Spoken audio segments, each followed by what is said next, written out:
Guillain-Barré Syndrome atau GBS merupakan penyakit di mana tubuh penderita membuat zat anti yang justru merusak tubuhnya sendiri. Rata-rata penderita adalah dewasa. Tapi sebulan terakhir, dua balita Syafa dan Aska mendapat perhatian khusus karena menderita GBS yang cukup jarang menyerang anak-anak. Berikut kami hadirkan kisahnya. Zulkarnain dan Wina, orang tua Syafa Azalia, tak pernah mengira bila gejala susah menelan dan sulit bernafas berkepanjangan pada putri ketiganya berakhir malapetaka. Setelah bolak-balik dirawat, dokter akhirnya memvonis bocah 4 tahun tersebut mengalami Guillain-Barré Syndrome. Tak cuma susah menelan, tubuh Syafa sangat lemah dan kurus karena tidak bisa menelan makanan. Selama sekolah itu dia lemas terus. Lagi diri aja ditabrak temannya tuh disenggol jatuh. Nggak pernah punya kekuatan tubuh gitu untuk nyangga. Jadi dia mulai jalan aja dari jarak berapa meter aja, 5 meter gitu, nggak kuat. 10 bulan sudah Syafa tinggal di rumah sakit. Lendir yang memenuhi rongga paru-paru Syafa membuatnya ketergantungan ventilator dan oksigen untuk bernafas. Air mata Wina selalu jatuh bila melihat penderitaan putrinya yang berusaha bernafas untuk bertahan hidup. Balita Aska Arizik yang sejak Juli divonis menderita GBS mengalami gejala yang berbeda dengan Syafa. Aska mengalami kesemutan dari ujung kaki yang menjalar ke bagian atas tubuh dan kemudian lumpuh.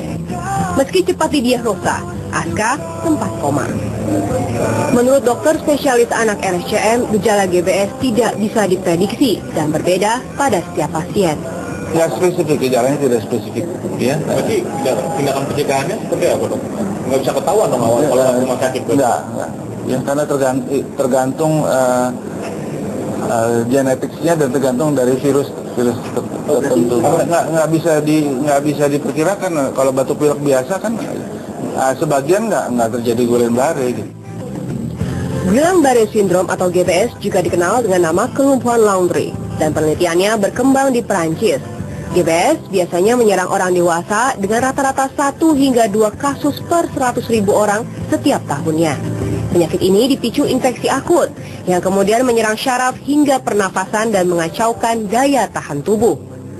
Pengobatan pasien GBS terbilang mahal. Untuk 1 ampul obat butuh dana 2,4 juta rupiah.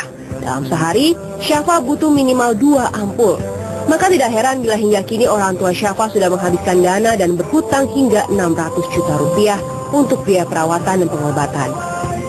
Pasien GBS bisa sembuh, seperti yang dialami Ibu Yuni saat merawat Raina, anak ketiganya yang terkena GBS 12 tahun yang lalu. Berawal dari penyakit flu yang berkepanjangan, setiap hari Raina harus diberi ampul seharga 15 juta rupiah selama 3 minggu. Terapi 3 bulan juga harus dijalani Raina. Terapi di rumah sakit, terus sampai di rumah juga kita terus ya Pak terapiin. Itu 3 bulan total deh Pak, baru bisa benar-benar bisa pulih gitu. Tapi kalau menurut saya sih sampai sekarang pun masih meninggalkan dikit gitu ya Pak ya.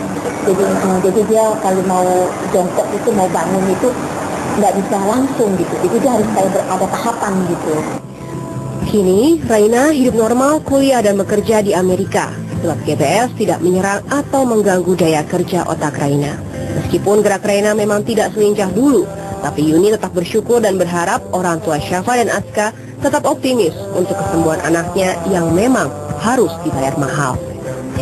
Pemirsa, apa yang dialami oleh Syafa dan Aska menjadi pelajaran berharga bahwa sekecil apapun yang diderita oleh anak kita, baik demam, batuk, pilek, harus menjadi perhatian.